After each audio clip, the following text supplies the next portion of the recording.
सज्जनों, माता बहनों, आज पर्वाधिराज पर्युषण का कौन सा दिन है? दूसरा दिन है।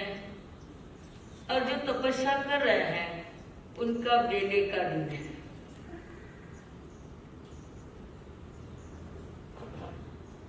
आज का मेरा विषय है कौन सा? मतलब आज आप बाहर पढ़ के आए हैं। अच्छा, मतलब आप तैयारी करके आए हैं दान देने की, इसलिए आपको याद होगा।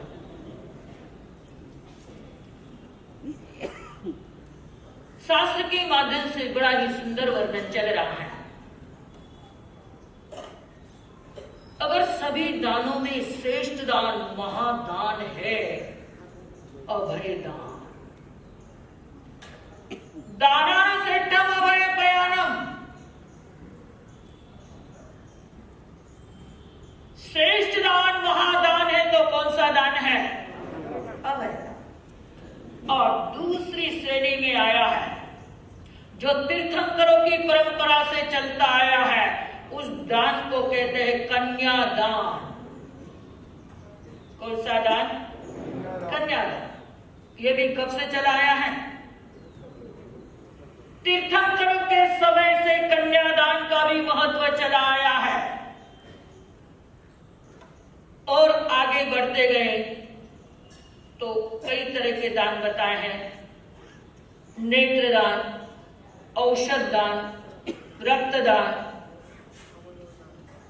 इन्हें जो भी दान की ही महिमा बताई है।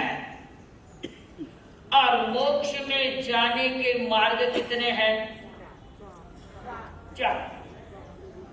और तीर्थ कितने हैं? 4। इस धर्म के पाटे के पाए कितने हैं? 4। और दिशाएं कितनी हैं? 4। आप मेरे से भी ज्यादा ज्ञानी हैं, मुझे बड़ी खुशी हुई है। मोक्ष जाने के 4 मार्ग बताए हैं, उसमें सबसे पहला मार्ग बताया है दान, शील, तप और 3 बातें पीछे बताई, लेकिन पहली बात कौन सी बताई है? दान। दान किसको कहते हैं? जो आपके काम में नहीं आता है वो दे दो। दान किसको कहते हैं? आपका 12वां व्रत जो है उसमें ज्ञानी भगवंतों ने संकेत किया है कि आपके पास जो हिस्सा है, आपके पास जो चीज है, उसमें से थोड़ा हिस्सा किसका निकालो? उसके लिए क्या कहा है? अतिथि समविभाग। इन्हें अतिथि का भी क्या करो? थोड़ा हिस्सा करो, भाग करो। और पहले जमाने में हम देखते थे किसी के मकान पर लिखा हुआ रहता था शुभ और लाभ, या लाभ और शुभ, ऐसा कुछ लिखा हुआ रहता था। मकान जो नए बनते थे, नए लेते थे, सबसे पहले उसके क्या लिखा जाता था? शुभ और लाभ। कुछ समय निकला,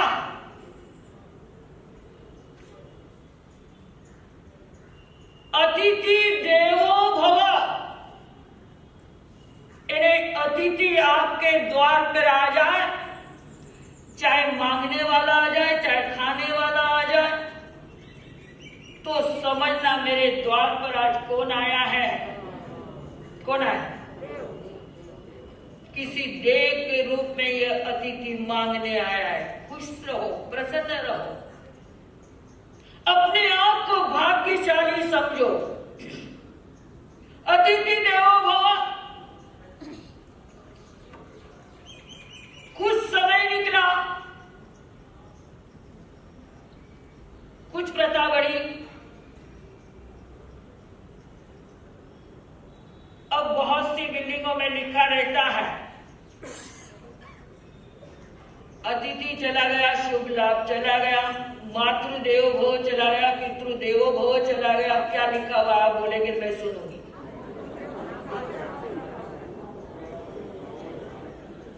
कितने अनुभव की बात बताई आपने। कुत्र्यापासून सावधान, आप अंदर एंट्री मत करना। अगर एंट्री करेंगे तो हमने क्या छोड़ रखा है, कुत्ता छोड़ रखा।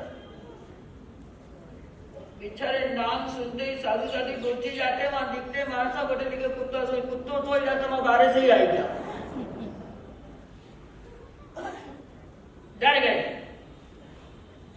अरे अपने आप को भाग्यशाली समझो, अपने आप को नसीबवान समझो कि मेरे द्वार पर कोई आवे। अतिथि तो दूर रहा, मुनि भगवत भी देखकर चले जाते हैं, बाहर से अंदर नहीं जाना, अंदर कुत्ता पाल रखा है। तो आपका सुपात्र दान देने का लाभ था जो वो क्या हो गया। धन्य है वो माता, प्रार्थना कर रही है, हे भगवान मेरी अगर कोई पुण्यवानी है, मैंने अगर पूर्व में कोई पुण्य उपार्जन किए हो, तो मेरे द्वार पर कौन आवे जी। कौन भावना गा रही है, हाँ कौन गा रही। अभी अपने साधु जी के मुखारविंद से सुना, देव की रानी, एक सिंगार आया, दूसरा सिंगार आया, तीसरा सिंगार आया, फिर भी चेहरे पर वही प्रसन्नता, वही मुस्कुराहट और वही उत्कृष्ट भावना है।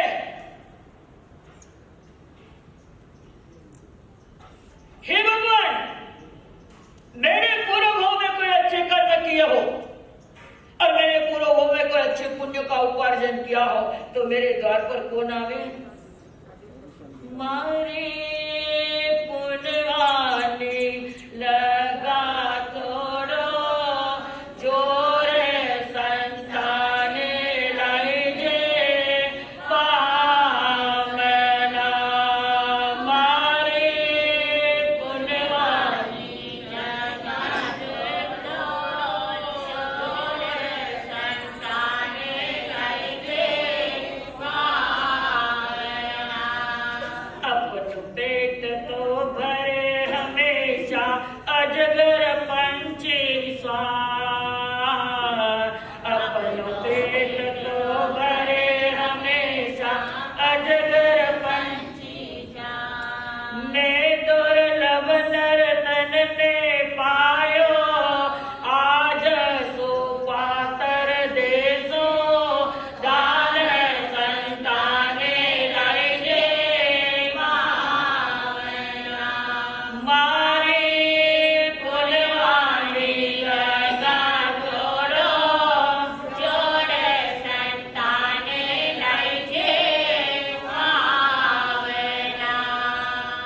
धन्य उस देव की रानी को प्रार्थना कर रहे, हे प्रभु, हे दीनदयाल, मेरे शुभ कर्मों का उदय आवे, अंतराय कर्म टूटे, और मैं आज अपने हाथ से क्या दूं, सुपात्र दान दूं। अरे अपना पेट तो सब भरते हैं, पक्षी भी अपना पेट भरता है, कुत्ते भी भरते हैं, सब भरते हैं, मानव भी भरते हैं, आप लोग भी अपना पेट भरते हैं। लेकिन आपकी भावना होना चाहिए, अतिथि देवो भव। अगर कोई अतिथि आ जाए तो क्या सोचोगे। आगे की लाइन बताऊं क्या कहते हैं आजकल अतिथि आ जाए तो। पहले कहते थे अतिथि देवो भव और आज कहते हैं अतिथि यम देवो भव। अरे कहां है यमराज घर पे आ गया, चिंतन करो। अगर कोई अतिथि आ जाए, हम विचार करें, हमारी भावनाओं में कुछ कलुषित आ जाए, हमारे भावनाओं में 19-20 आ गया, तो समझ लो तुम्हारा कराया फल क्या हो गया, चला गया। किया जरूर आपने। पहले के लोग कहते थे कोई आए तो हम खाए। क्या सोचते थे पहले के लोग, कोई आए और आज क्या सोचते हैं? ये मैं नहीं बोलूंगा, मेरा बाहर ही आवाज आई। मैं क्या बताने जा रही हूं, कोई आए तो हम। और आज क्या सोचता है इनसे? आज का व्यक्ति, आज की बहन, आज की सेठानियां क्या सोचती हैं? ये जाए तो हम खाए।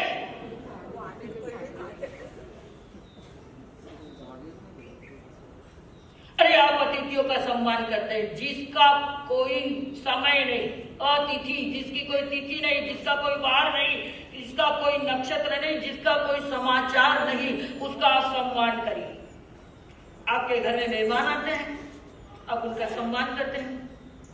मेहमान और 3 श्रेणी के मेहमान मैंने पहले बताए थे, शायद याद है, लेकिन मैं आज मेहमानों की बात नहीं करूंगी, 3 तरह की जमाई की बात करने जा रहे हैं। अगर जमाई आज आपके घर पे आ जाए तो आप उनका सम्मान कैसे करते हैं? पधारो सा, कवर सा, पाहुना, जमाई जी, जमाई राजा, और कई नाम है आपका जमाई जी का? अबे तो शाह ने जी चले गए, खाली नाम से बोलो रमेश साउल, पता नहीं क्या बोलते हैं आप लोग, आपकी भावना, आपके विचार।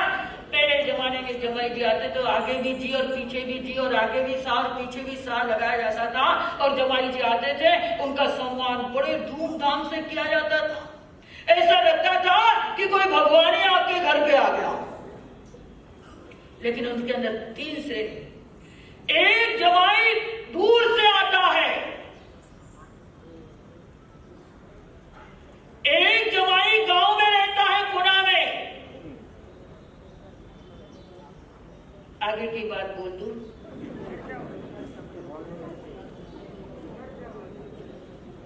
एक जमाई कहां से आता है? दुगड़ साहब। एक जमाई कटर से आ रही है, दूर से, और एक जमाई, और तीसरा जमाई घर जमाई। लेकिन जब तीनों जमाई की श्रेणी देखते हैं, तीनों जमाई की जो स्टेज देखते हैं, तीनों जमाई के जो सम्मान देखता है, जब दूर का जमाई आता है और वो कहता है इतनी बजे ट्रेन या इतनी बजे ट्रेन आएंगे, घर के लोग 2 घंटा पहले वहां जाके बैठ जाते हैं, जमाई जी को नाराज नहीं भेजा है। कितने सम्मान की तैयारी। सुबह सुबह नाश्ता बनता है, दूर जमाई के लिए क्या बनाती बहने, जरा बोलो, जरा आप बोलो, मैं सुन। बादाम का गर्मा गर्म सीरा, और सीरा भी कैसा होता है? एक सीरा होता है जब खाते हैं तो उंगलियों में चिपक जाता है। अरे गर्मा गर्म सीरा, नरमा नरम और घी में दरमा दरम, उसमें आटा कम और बादाम ज्यादा। दूर से जमाई जी आए, उनका सम्मान हम कितने शौक से करते हैं, प्रेम से करते हैं। बादाम का सीरा बना हुआ, केसर का रड़ा हुआ दूध तैयार हुआ है, और नाश्ते में क्या बनाएंगे आप? खोया हुआ नहीं खाएगा, दूर का जमाई कहीं बना हुआ, इडली सांभर। इतने जोरदार जमाई जी का सम्मान हो रहा है। दूर जमाई फूल सभी का। दूर जमाई कैसे लग रहे हैं आपको? फूल सभी का। जैसे उनको कहां बिठाए, कहां उठाए, क्या दे क्या ले, लेने की तो बात ही नहीं, देने की बात है। दूर जमाई फूल सरी का। और गांव जमाई, अगर गांव का जमाई आपको कहीं रास्ते में मिल जाए, अगर सामने आमने हो गए तो बोले कंवर साहब घरे आ जाइए ना, आज जीवन है। क्या कहेंगे? घर आ जाना। दूर जमाई फूल सरीका, गांव जमाई अड्डा। अगर गांव जमाई आ जाए तो जो घर में रसोई बन गई है, जो भी मिठाई मिठाई नमकीन तो हर घर में रहती है, तो वो रख दिया, लेकिन उसकी कोई तैयारी नहीं है। आपने यदि भी टाइम मिले, यदि कहीं करना आ जा, जो कई सकते लो गांव जमाई, यदि भी टाइम मिले कहीं कर लीजिए आप। और घर जमाई, दूर जमाई फूल सरी का, गांव जमाई अड्डा, और घर जमाई जो रहता है उसकी हालत बहुत परंपरा होती है। जब घर जमाई घर से बाहर जाता है तो सासू माँ कहती है, अरे कवर साहब एक काम कर, जो आप जा रहा हो तो यो डब्बो पड़े है, आटो पिसाने लानो है, तो आप जाती देवी आटे पिसाने का गेहूं का डब्बा जो है वहां पर रख देना और आते थे क्या कर लेना, ले जाना। कौन सा जमाई है वो? सोचने लगे, चलो भाई ये भी काम मुझे करना है, घर जमाई है तो करना है। फिर थोड़ी देर हुई, कंवर साहब एक काम तो मैं भूल ही गई, एक थैली भी लेते जाओ, सब्जी खत्म हो गई है, आते टाइम सब्जी भी लेते आ जाना।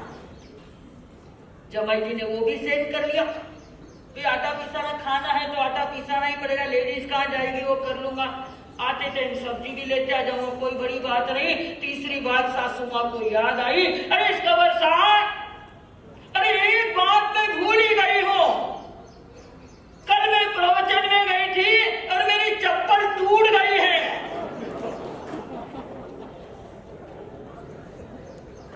तो आप जाते जाते क्या करना, उस चप्पल को वहां डाल देना और उसको सिला के लाना है, और आते थे उसको 3 काम बोल दिए।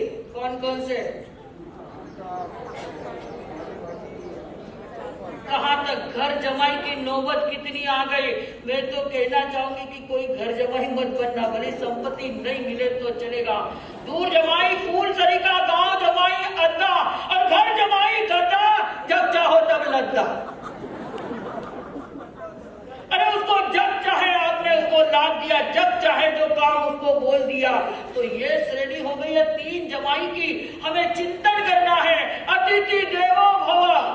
हमारे द्वार पर अतिथि आता है तो उसका सम्मान करो, और तीनों भी जमाई है तो तीनों के साथ मान मर्यादा रखो, चाहे घर का हो चाहे गांव का।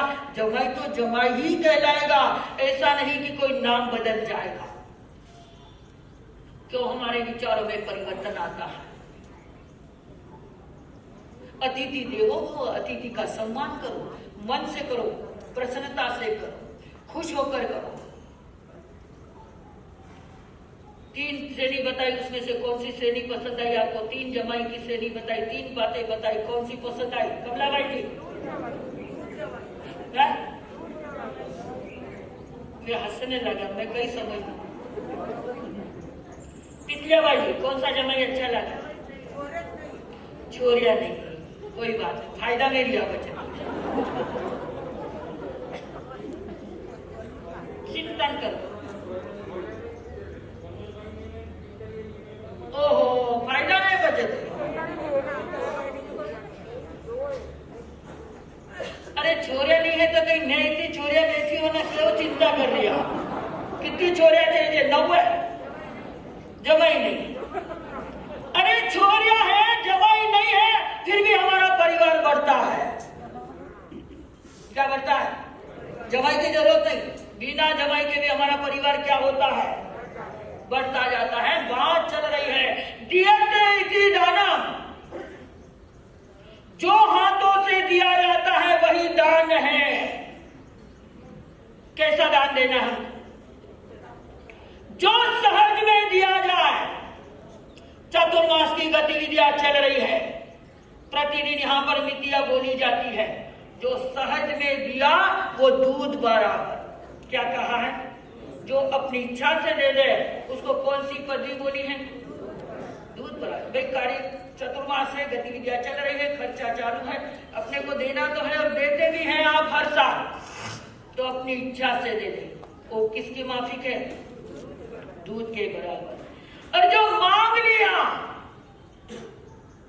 भाई साहब 400 आपने देना, कहीं लिखा हुआ आप लोग, तो उसकी कीमत दूध से हटकर पानी के बराबर होगी। कैसी हो गई? पानी के बराबर। और तीसरा, मांगने पर भी नहीं देवे, जो खींच ले। जब हमारा अंतिम समय आ जाता है तो हमारे परिवार के लोग हमारे शरीर पर जितने भी चेन, अंगूठी, ब्रेसलेट जो भी पड़े हैं वो क्या कर लेते हैं? खींच लेते हैं। वो रक्त बराबर, खून के बराबर, ब्लड के बराबर बताया है उसको। दूध, पानी और खून के बराबर बताया। दे दो अपने हाथों से। जब तक अपना हाथ चलता है, जब तक आपका शरीर चलता है, जब तक आप कमाते हैं, तब तक जितना भी देना है और जो भी देना है वह क्या कर दो, दे दो। नदियां हमेशा समुद्र को देती हुई आई है और देने की भावना रखो। सब यही छोड़ के जाएंगे। मैं भाई बहनों से पूछना चाहूंगी, आज आप क्या देने के लिए लाए हैं? कहीं लाया कि नहीं लाया? आप कहेंगे वहां सब काले बोलता तो मैं लेकर आता, है ना? कोई बात नहीं, अभी 5-6 दिन बाकी है अपने पास पोल्यूशन की। आप कभी भी दे सकते, वो ला सकते, कल लाकर दे सकते, कल बोल सकते, परसों भी ला सकते, कभी भी दे सकते हैं, लेकिन देने की भावना रखो। अपने हाथों की शोभा दान से है, न कंगन से है, न ब्रासलेट से है, न अंगूठियों से है। प्रेम से दो। अगर कोई व्यक्ति चंदा लेने आपके द्वार पर पहुंच जाए या आपके घर या ऑफिस में पहुंच जाए और जिसकी देने की भावना नहीं होती है और सोचते हैं कि ये कौन यमदूत आ गया, क्या जवाब दे, जिसकी देने की भावना नहीं, वो क्या कहता है? बाताली हमेशा बाताई बनावे है, बाताली हमेशा बाताई बनावे है, कोरी बाता सु कई हाथ आवे। और बात तो दादाजी ने, पिताजी ने पूछे ही कोनी। जब खुद का निजी खर्चा होता है तो घर में पूछा ही नहीं जाता है, और बात तो दादाजी ने पूछे ही कोनी। और दान देती जब दादाजी याद आ गए। अरे साहब आप आए लेने के लिए, लेकिन पिताजी अभी उठ के गए, वो जब आएंगे मैं बोल दूंगा और आपको फोन कर दूंगा, तो समझ लेना कि उसके देने की भावना नहीं। दे दो, सब यही छोड़ कर जाएंगे। चाहे आपने लाखों करोड़ों कमाए हैं, सारा यही रह जाएगा। और आपके शरीर पर जो भी वस्तु है वो क्या कर लेंगे लोग? खींच लेगा। तो आपने खिंचाना पसंद है कि देना पसंद है? देना पसंद है। हाँ, मैंने अपने गांव में जब प्रवचन किया था औरंगाबाद के अंदर, 2 बार चतुर्मास किया, 2 बार भी मैंने दीक्षा लेने के बाद, पहली बार 23 साल में किया और उसके बाद 10 साल के बाद एक चतुर्मास और किया था। यही दान का विषय चला था और मैंने दान के लिए कुछ प्रेरणा दी, तो उन्होंने कहा फटाफट क्या निकाल के दिया उन्होंने? रुपए नहीं, क्या दिया? गहने। बढ़िया बोला। अरे उन्होंने फटाफट अपनी अंगूठियां निकाल कर दान में दे दी। 55 अंगूठियां इकट्ठी हुई। कितनी? 55 अंगूठी और एक ब्रासलेट और एक चेन गले की, इतनी दान राशि में आई है। और ये तो औरंगाबाद से भी बड़ा है, विशाल संघ है। मुझे अब देखना है कौन सोने की चीज देता है। दे दो अपने हाथ से। अगर नहीं देंगे तो परिवार के लोग खा जाएंगे। आपने अपनी जिंदगी में कभी आपने कपड़े दिए होंगे, औषध दिया होगा, आहार दिया होगा, नेत्रदान दिया होगा, लेकिन कभी अपने हाथ से सोने का दान करो। आज सोच लेंगे आज तो मैं जाड़ी अंगूठी पहन के आई हूं, कैसे दूं? है कौन सी अंगूठी? अरे जो भी है, जब देना है तो यह चिंतन मत करो जाड़ी है कि पतली है, छोटी है कि बड़ी है, लेकिन देने की भावना रखो, तैयारी कर लो। अरे परिवार के लोग खींच लेंगे, आपके बिना दिए ही खींच लेंगे, वो पहनेंगे या बेचेंगे दुनिया जाने, लेकिन आप अपने हाथों से दान दीजिए और ऐसा दान दीजिए कि जैसा अपने इतिहास के पृष्ठ में, आपके जीवन काल में, अरे कपड़े तो सब देते हैं, अन्न भी सब देता है, लेकिन आपके जीवन काल में एक रिकॉर्ड हो जाएगा कि आपने सोना दान दिया है। हमारा इतिहास के प्रश्न उठाकर देखो। जब इतिहास के प्रश्न उठाते हैं तो क्या देखते हैं? एक प्रसंग आया है महाभारत के अंदर। उस महाभारत के अंदर कितने भी सदस्य हैं, रथी महारथी है, फिर भी एक पुरुष का नाम आया है जो इतिहास के पृष्ठों पर स्वर्ण अक्षरों में लिखा हुआ है। क्या लिखा हुआ है? स्वर्ण अक्षरों में किसका नाम लिखा है? एक बार जब पांडवों की सेना के बीच में कृष्ण महाराज बैठे हुए थे और उस समय जब कृष्ण महाराज उस कर्ण की प्रशंसा कर रहे थे, उस सभा के अंदर अर्जुन भी बैठा हुआ था। कौन बैठा हुआ था? अर्जुन भी बैठा हुआ था। और बैठते बैठते उनके दिमाग में आया, कृष्ण सोचते हैं आज युद्ध के अंदर कर्ण जो है ऐसी दशा में है क्योंकि युद्ध के अंदर उनके शरीर को क्या लगी हुई है? आपने महाभारत देखिए ना, सीरियल देखिए, क्या देखा? अरे उनके बाण के छिद्र ऐसे लगे हुए हैं, ऐसे घाव हुए हैं और कर्ण मृत्यु शैया पर पड़ा हुआ है, अंतिम सांसें ले रहा है। और इधर कृष्ण महाराज किसी प्रशंसा कर रहे हैं। किसकी प्रशंसा कर? और वहां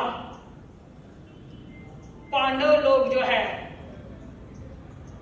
अपने जीत पर, जो दो पार्टी होती है, दो टीम होती है, जो एक जीतता है एक हारता है। जो जीतता है तो क्या बांटता है जी? क्या बांटता है? बधाई बांटता है, मिठाई बांटता है। तो उस सभा के अंदर कृष्ण क्या कह रहे हैं? पांडवों के सैन्य दल में बन रहे बधाइया, किंतु विवन के मुख पर शोक के परछाइया, हो विनित अर्जुन ने पूछा नाथ ये क्या कर्ण पतन से आपके दिल क्या लगा आघात है। खुशी का माहौल था, कृष्ण महाराज विराजमान थे और अर्जुन ने पूछा, अरे आज तो हमारी जीत हुई है और आप गमगीन क्यों है? आपके चेहरे पर प्रसन्नता नजर नहीं आ रही है, आपके चेहरे की मुस्कुराहट गायब हो गई है, क्या कारण है? तो उस समय कृष्ण ने कहा, हे अर्जुन, आज लाखों दिन दुखियों का नाथ जा रहा है, सहारा जा रहा है, आज वो मृत्यु शैया पर पड़ा है। तो अर्जुन ने कहा, कृष्ण महाराज मैं भी तो दान देता हूं, मैंने दान देने के लिए कौन सी कमी की? मैंने भी अपनी इच्छा से अपने जिंदगी में कई दान किए, लेकिन कृष्ण कहते हैं जो कर्ण दान दे सकता है वो तुम नहीं दे सकते। अगर विश्वास नहीं हो तो चल पड़ो मेरे साथ में। उसी समय कृष्ण और अर्जुन अपना एक ऐसा रूप बनाया ब्राह्मण का रूप बनाकर चल पड़े किसके पास? कर्ण के पास। और कर्ण कैसी अवस्था में है? मृत्यु शैया पर है, हिलने डुलने की क्षमता नहीं है, शरीर चलनी जैसा हो गया है, खून की धारा में अगर हम बीमार हैं, अगर कोई मांगने आ जाए उस समय, तो आप क्या जवाब देंगे? क्या जवाब देंगे? मैंने क्या पूछा? अगर समझ लो किसी समय आप बीमार हैं और कोई अतिथि मांगने के लिए आ रहा है और वो मांगना चाहता है किसी भी कार्य के लिए, तो आप क्या कहेंगे? आपके परिवार के सदस्य क्या जवाब देंगे? मगर घर में तो मरे नहीं जाएंगे, अंधे कटाए क्या?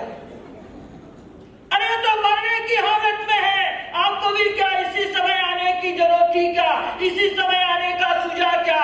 फिर कभी आते, अभी हम दे नहीं सकते। अरे चिंतन करो, कोई बीमार है, अंतिम सांसें ले रहा, मृत्यु के समय न समीप आ रहा है और कोई मांग रहा है, तो उसके हाथ लगाकर दे दो, पुण्य कमा लोगे। लेकिन व्यक्ति की सोच कैसी होती है। इधर कृष्ण और अर्जुन चल पड़े, कहां पर? युद्ध के मैदान में, और जाकर कहने लगे, अरे कर्ण राजा, हमने तेरी काफी प्रशंसा सुनी है, हमने सुना है कि तू बहुत दान देता है, तो आज हम दान मांगने के लिए आए हैं। जब दोनों याचक बन के गए और मांग रहे हैं, कुछ तो भी दो हमें, 3 दिन के भूखे और प्यासे हैं। जब याचक मांगने के लिए आया तो कर्ण के आंखों में आंसू बहने लगे। क्या बहने लगे? अश्रु की धारा निकल पड़ी। जो परीक्षक आए वो कहते भाई तुम रो मत, नहीं देना है तो मत दे, लेकिन रो मत। क्या कहता है? उन्होंने क्या सोचा कि भाई इसको देना आया तो रोना है। क्या कहावत है? देना आता है तो क्या होता है? रोना आता है। लेकिन कर्ण कहता है मैं देने के लिए नहीं रो रहा हूं, आज मेरे द्वार पर आप मांगने के लिए आए हैं और आज मेरे पास देने के लिए कुछ भी नहीं है। इसका मुझे खेद है, इसका मुझे दुख है। मैं जा रहा हूं दुनिया से, लेकिन अंतिम समय मेरे हाथ में आपको देने के लिए क्या नहीं है? कुछ भी नहीं। तब वो कहते हैं एक काम करो, आप यहां से कहां जाओ?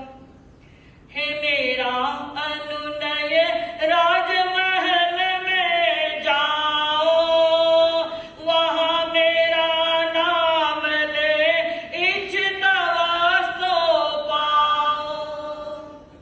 क्या जवाब दिया कर्ण ने? अरे मैं मृत्यु शैया पे पड़ा हूं, लेकिन मेरे पास यहां कुछ नहीं है। लेकिन एक काम करो, मेरे राजमहलों में जाओ और मेरा नाम लेकर आपको जो भी चाहिए वो क्या हो जाएगा? मिल जाएगा। बहुत से व्यक्ति जब घर में कोई नौकर नौकरानी रहती है या काम करते हैं दुकान में और उसकी परिस्थिति नाजुक है, उसको पैसे की आवश्यकता है, कोई बीमार है, कोई पेशेंट है, कोई सीरियस है, और वो आपसे कहे मैं थोड़ा सा उधार दे दो। कैसे मांग रहा है बेचारा? वो हमेशा के लिए नहीं मांग रहा, कैसे मांग रहा है? अरे जब मजबूरी होती तभी मांगा जाता है, तो उसने भी मांगा है, तो आप क्या कहेंगे? उधार मांग रहा है आपसे, हमेशा के लिए नहीं। आप क्या कहेंगे? उधार दे रहा, लेकिन 100 रुपए के पीछे 10 रुपए कटेंगे। ऐसे व्यक्ति भी है दुनिया के अंदर महानुभाव। 100 रुपया उधार लेते हैं तो 10 रुपया उसका ब्याज का काट लेते हैं, कोई 5 रुपया काट लेते हैं, कोई 2.5 रुपया काट लेते हैं 100 के बदले, और तुझे डबल काम करना पड़ेगा। अगर हम काम करा के अगर पैसा देते हैं तो वो आपका एहसान नहीं गिना जाएगा, वो आपका दान गिना नहीं जाएगा। जो देना है स्वेच्छा से दो। आज उसकी मजबूरी है, आज उसकी परेशानी है, आज वो किसी तकलीफ में है, दे दो। आज हमारे घर के लिए हम कितना खर्चा करते हैं, कोई हिसाब है? नहीं।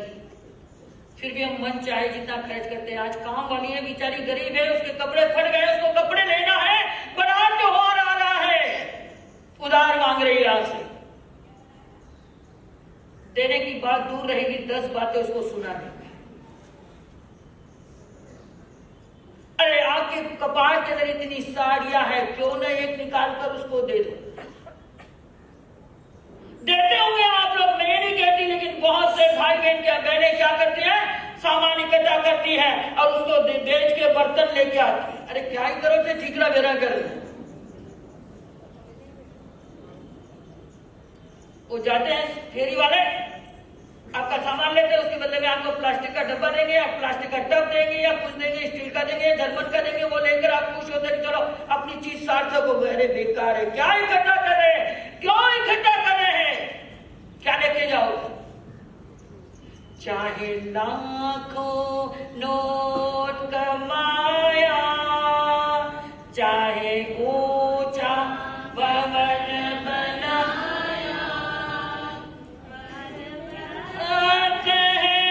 जीवन उसका जिसने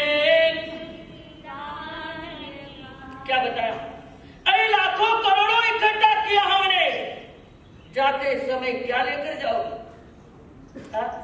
लाखों कमाए, करोड़ों कमाए, हमारे बच्चे के डोनेशन के लिए हमने लाखों दिया है, और नहीं पास हुआ तो फिर डोनेशन देकर उसको पास करा के आगे डिग्री देकर आगे बढ़ाया। लेकिन वो बेटा क्या कहता है? पिताजी आपने मेरे लिए कोई काम नहीं किया है, ये तो आपका फर्ज था इसलिए आपने कर दिया। अगर किसी गरीब व्यक्ति को अगर आप कुछ दे देते हैं, अपने हाथों से दे देते हैं, तो वो एहसान बद रहेगा जिंदगी भर, और जब भी आपको देखेगा तो वो यही कहेगा शेख साहब आपकी मेहरबानी से मैं यहां तक पहुंचा। चिंतन करो।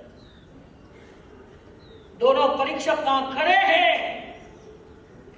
कर्ण ने कहा तुम जाओ और क्या कर लो, महलों में जाओ और लेकर आ जाओ। तो वो कहते हैं दोनों परीक्षक, अरे महलों में जाए और आपका नाम लेकर आए, इससे तो और भी काफी दरवाजे खुले हैं, क्या जरूरत है तुम्हारे महलों में जाए मांगने के लिए? हम नहीं जाएंगे।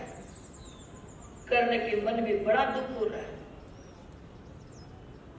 उसे याद आया कि इनको खाली तो भेजना नहीं है, कुछ देकर भेजना है। चिंतन करते करते याद आया कि मेरे मुंह के अंदर एक सोने का दांत है। क्या है? क्या है कर्ण के मुंह में? एक सोने का दांत है, और वह दांत मैं निकाल कर इनको दे सकता हूं, उसके अलावा मेरे पास कुछ नहीं है। आपके पास क्या क्या जरा बताओ, उसकी गिनती तो लगो। धर्म सभा में बैठे, सुधर्मा सभा में बैठे, वो चुप ही गया, तेरे तो हंस रहा था, हमारे साथ बोल रहा था, और मैं पूछता ही देशो मौन धारण कर लेगी तो उसके मौन क्या नहीं आएगी। अरे आप नहीं बोलते तो भी मुझे सब दिखता है कि इसके पास क्या क्या पहना हुआ है। एक बहन मेरे सामने आई, मैंने कहा बहन आज किसी को दान करना, तो उसके हाथ में चारों उंगलियों में अंगूठी थी, उसने जल्दी से हाथ ऐसे थे तो ऐसे बंद कर दिया। क्या कर ली? नहीं, अरे दे दो, लोग ले लेंगे, परिवार वाले ले लेंगे, अपने हाथों से दिया वो आपका होगा। उसी समय कर्ण कहता है मैं हाथ जोड़ता हूं आपको, आप मेरे द्वार से मत जाइए, मेरे मुंह में एक सोने का दांत है और आपको मैं देना चाहता हूं, लेकिन उसके लिए सिर्फ एक छोटा सा काम आपको करना पड़ेगा। क्या काम है? बोलो। मैं इधर से खिसक नहीं सकता हूं, मेरा जो बदन है, मेरा जो शरीर है, एक चलनी जैसा हो गया है। कोई जगह ऐसी खाली नहीं है कि जहां पर मुझे घाव नहीं है, और शरीर की क्षमता नहीं है कि मैं इतना आगे जाके कर सकूं। एक छोटा सा काम, क्या? सामने जो एक पत्थर पड़ा है, क्या पड़ा है? एक छोटा सा पत्थर पड़ा है, वो सामने पड़ा है, उठाकर ला दो, मैं उसके ऊपर क्या कर दूं? अपना सिर मुंह पटक कर वो दांत निकाल कर आपको दान में दे दूं। तो वो जो परीक्षक आए थे, उन्हें दान चाहिए था क्या? नहीं चाहिए। किस लिए आए थे वो? किसके लिए आए? क्या कहते हैं वो परीक्षक?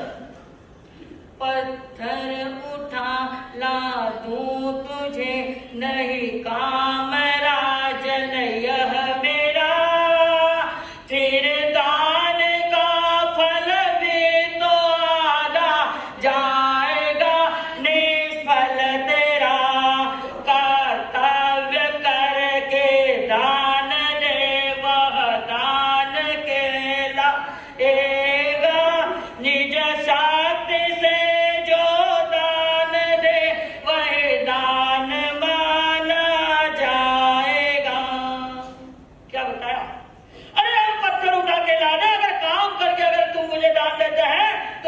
जो दान दिया है उस दान का आधा फल क्या हो जाएगा? चला जाएगा। तो फिर आपका देना बेकार है। तेरी शक्ति जो है, तेरा जो मन से दे वो दे, नहीं तो हम तो चले। जैसे उन्होंने मुड़ मोड़ा उसी समय कर्ण आवाज लगाता है, अरे अतिथि देवो भवो, ए देवताओं तुम आओ और मेरे को क्या करो, मेरा उद्धार करो। आप पत्थर भी मत लाओ, कुछ भी मत करो, आप कुछ मिनटों के लिए खड़े रहो। मैं जहां पत्थर पड़ा है वहां खिसकता हुआ क्या करूंगा? जाऊंगा। वह कर्ण खिसकता हुआ वहां पर पहुंचा है और पहुंचकर जहां पत्थर पड़ा था वहां पर धीरे धीरे खिसकते खिसकते वहां खिसका और वहां जाकर अपना मुंह जोर से क्या किया, उसके ऊपर पटक दिया। धन्य ऐसे वीरों को, धन्य ऐसे कौन है वो? कर्ण राजा। वीर देता दान देखो, वीरता की शान है। आओ राजा कर्ण पेट हिंदुस्तान में। आज दुनिया किसको याद कर रही है? कर्ण राजा को याद कर रही है। हे कर्ण राजा तुम वापस आओ। उसी समय मुंह से दांत कर निकाला और जो सोने का दांत था दोनों हाथ से कांपते हुए, हाथ से खून की धारा बह रही है, उन कांपते हुए खून की धारा से हाथों से वो दांत निकाल कर क्या कहता है, याचक आप इस दान को स्वीकार करिए। कैसी अवस्था में वो दान देता है, और वैसी अवस्था तो हमारी है नहीं है, तो हम सहज में जो देना चाहे दे दे। उसी समय वह दान देने लगे तो उस समय वह कहने लगा कि नहीं नहीं नहीं।